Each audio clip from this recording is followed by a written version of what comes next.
Hari ni ada customer datang untuk jual beg. Kakak dia baru je putus tunang and tengah sedih. Jadi dia minta adik dia jual semua beg yang ex tunang kakak dia bagi. Tapi yang korang boleh nampak beg ini semua tak ori. What? Macam mana kami boleh tahu? Mari kami terangkan. Okey, jom kita tengok yang LV ni. Dalam kain dia sangat nipis, tak macam LV yang ori. Beg LV yang ori kain dia lebih tebal dan berkualiti beza dengan yang fake. Next, Chanel bag ni. Okey, kami tengok dalam juga. Macam yang selalu kami cakap, bag tidak ada tag seperti tag baju. Ini dah terbukti bag ini adalah fake.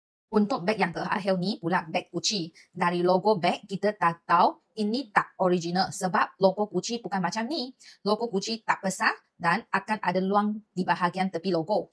Jadi, lepas semua bag kami tengok, ternyata semuanya fake. Kami dah pun bagi tahu customer yang bag ini tak ori dan kami harap kakaknya tak sedih dah.